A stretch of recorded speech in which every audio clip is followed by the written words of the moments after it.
Welcome back to another edition of History in Your Own Backyard. I'm Susie Selleck, and today we are right near Knightstown, Indiana, and we are at the Bell Cemetery, and I'm joined by Katrina Cooper. Katrina, thanks for joining us. Hi, how are you? Awesome, thank you. So, Bell Cemetery. Well, it was originally named Bell Cemetery because the fact that Harvey Bell deeded 3/4 of an acre of his land, his farm, to the Presbyterian Church. Okay. Now, how did it get two names? Because I call it Bell and you said it's Bell Barrett, so how did it get two names? In the 1880s, the cemetery was referred to as the Bell Barrett Cemetery in the Hazards history of Henry County. The cemetery is located in both Ripley and Center Township in Rush County, but it's just 2 miles south of Knightstown. Katrina, can you talk about some of the Bell and Barrett families then? Sure. Harvey Bell, who gave the land, he was born in Virginia. He was the son of John and Sarah McCutcheon Bell. He started out and moved here in a small burg called West Liberty with his family. He started having a sawmill. From that, he bought some land that was full of timber and tried to clear that. After 2 years, he kind of gave up on that, and he bought an interest in a tin shop. He learned how to be a tinner. From there, he bought the very first cook stove and started selling cook stoves in Knightstown, and he eventually grew that business till it was a large hardware store. So actually, the Bell Hardware had an auditorium above the store, and they had performers that came in and performed at that auditorium, and many of those performers stayed at the house of the Bells, and that was at 25 South Adams, a huge brick house that's still there. They were the founding member. That family was part of the founding members of the Bethel Presbyterian Church. Now, also, we have Barretts that are buried here, of course, the name. Esther Wallace Burnside was born in Scotland. She came to America in 1781, and she was a well-educated woman. She was like a doctor, a midwife, and she traveled as much as 20 miles away to help women, and on horseback, of course.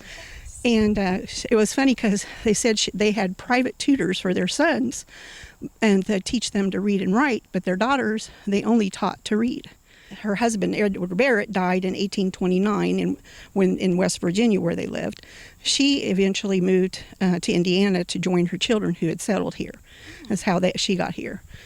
James Foxworthy is another member of the family. He married the granddaughter of Esther Barrett, Cynthia, and he is an interesting gentleman. He was born in Fleming County, Kentucky. He came up to Rush County and taught school, went back to Kentucky, taught school there. Then he went with an uncle to Arkansas, ended up going to New Orleans, and then back to Rushville, or Rush County. So quite the traveler for that day. And he married, again, Cynthia, and they had 2 children, Mary, who married Robert Overman of Knightstown, and her daughter Anna married Thomas Green, who was an attorney in Rushville. They were members of the Methodist Episcopal Church. Cyrus Floria is one of the brothers that came. He was born in Adams County, Ohio, and he came to Indiana in 1837 with his family. He married Elmira Kiefer, January 13th, 1842. He built up a farm of 600 acres, and he gave most of it to his children, 4 sons, and but kept 100 acres for his old age. He held the office of Justice of the Peace for 4 years. So then he had twin brothers that are buried here, Joseph, and he was. They were all sons of Joshua and Mary Spurgeon, Floria, of course. He married Dolly Kiefer. And Dolly's grandfather served as a drum major under George Washington in the Revolutionary War.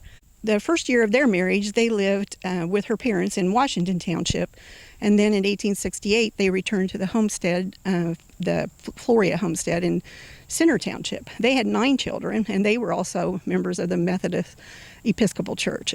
He was a trustee for 4 years when they lived a time in Union Township, and he, in 1860, was elected county commissioner and served for 4 years for that. So his twin brother is Josiah. So it's Joseph and Josiah. Okay. He was a farmer also in Center Township, and he came when he was 14 years old with a family. Their farm was in the southwest part of Center Township, and they had 128. He accumulated 121 acres in Center Township and 120 acres in Howard County, which they had some family that had moved up there, I guess. That was the interest there.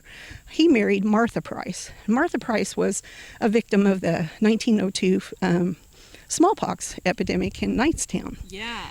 And so she was one of 12 that died. And when her family heard that she was ill, they rushed to her side. However, there were townsmen with guns that wouldn't allow them to come to the house because they didn't want the disease spread.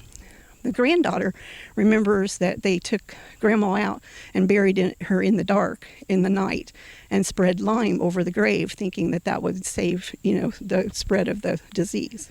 The last daughter that I wanted to talk to, well, actually, she's a granddaughter, Louisa Floria. Yeah. She was the daughter of Josiah and Martha, and she married James David in 1881. The funny thing about that is he had first married her cousin, Maria Price, and they had moved away to Clark County, Illinois.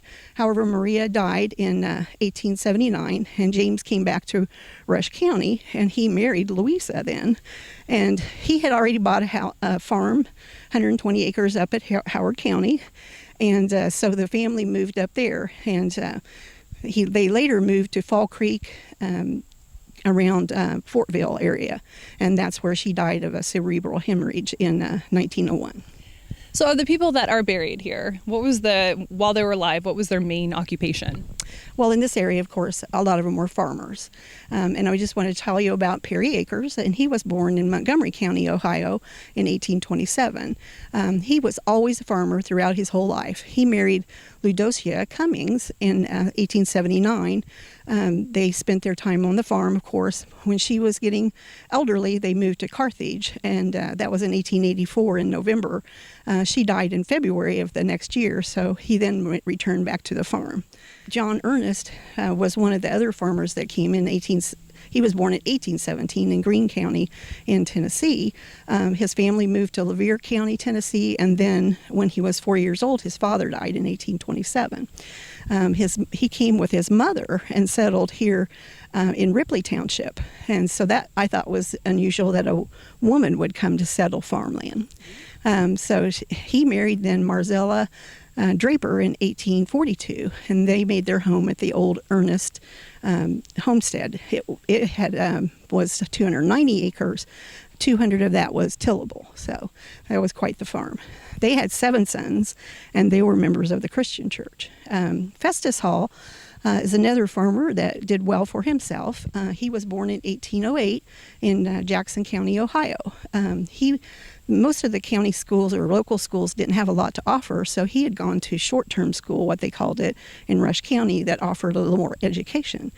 At 22, he entered 80 acres in Hancock County, where his family was more from, and then he also bought 80 acres in Rush County. In 1838, he became the tax collector, so he would go from house to house and collect taxes. I bet everybody loved to see him at their doorstep. That's what I thought.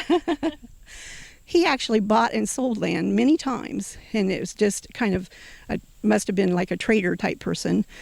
He finally bought the land that he was to live on the rest of his life in 1855, and they built a nice brick home in 1870 on that land.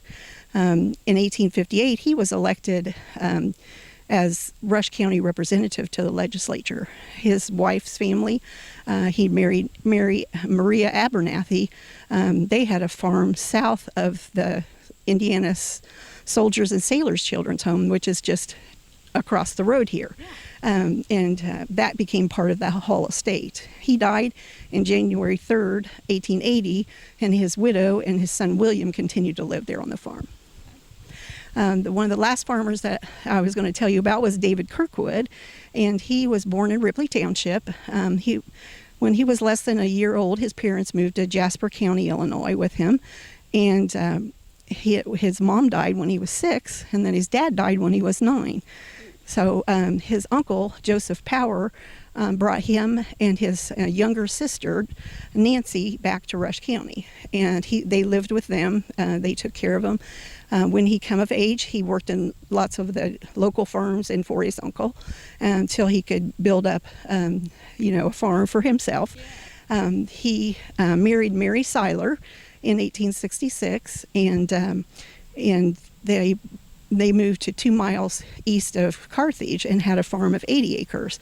They had 3 children and were members of the Christian church. And another farmer that you wouldn't really always expect is Rhoda Power, a woman. Yeah. That she was born in 1836 in Rush County near Knightstown, and her parents were Joseph and Nancy Kirkwood Power. She married James A.W. Offutt, and that was in 1859. He was the son of Saber and Mary Morris Offutt, and were important people down around Arlington. So they made their home in Arlington. They had 2 children, William C. and Joseph. James, her husband, died in 1867. She remarried a gentleman named Joseph Little, but it says that she separated from him in 1885. Oh. She not only owned several lots in Arlington, she owned an 80-acre farm right next to Arlington. I think I would have liked to have met her. Yes, I do too. Another occupation that people don't really think about is that many people were involved in horses in the Rush and Henry County. There were 2 brothers, Hart Thayer and Grant Thayer, that were owners of the Thayer Brothers, which was a livery stable in Knightstown. Then they sold horses on a farm nearby Knightstown. They were the sons of Daniel and Sarah Belle Thayer. Hart died in 1919 of dropsy. He was in Indianapolis at the Methodist Hospital. In Grant's obit, he was referred to as one of the most widely known horse dealers. He was a racing horse enthusiast, and he lived in Indianapolis the last years of his life. And they were members of the Presbyterian Church. So you talked about the smallpox earlier. Did anybody else get hit with that in the 1902, the outbreak? Oh, definitely. And the Martha Floria that I just spoke about, she was a victim. The first case was a gentleman named Jesse Swain. He was 24 years old, and he had worked in Ohio in towns around there and thought to have picked it up over there before he came to Knightstown. There was quickly about 30 cases because it said that he must have talked to a lot of people in town all at once because they all came down at once with the smallpox. They quickly started vaccinating people in town, and another thing that happened was about a third of the people left because they knew it was starting, and so they got out of town before it started being, an epidemic. Actually, we insisted that people become quarantined or become vaccinated. If they didn't, they would quarantine them in their house. They said they couldn't do much more, but they could make them stay in their house and not infect other people. So during this time, the city worked with the state health board, the town board, and the doctors, and they actually bought a big house that belonged to Charles Morgan that is now called the Pest House. It was a huge 17-room brick home that was built after the Revolutionary War for this gentleman at the cost of $10,000. And they bought it, the house and 20 acres, for under $3,000 to use as a hospital. Wow. Dr. Holloway of Knightstown and Dr. Smith of Greensboro cared for the patients there. So for what could have been much worse, there were just the 12 deaths. Okay. I just wanted to say one more thing, is that we do appreciate the memorial gift that was given in order to do this film, and it's in the memory of Hayden and Elizabeth King, and they have the Floria relatives. Many of these are their relatives that I spoke about, so just really appreciate that gift, and we want to honor that family. Yeah, good shout out. Thank you for watching another episode of History in Your Own Backyard. Today, we were at the Bell Barrett Cemetery. And Katrina, thanks again for coming out. Sure, thank you for coming and interviewing me. Yeah. Remember, travel slowly and stop often. Bye for now.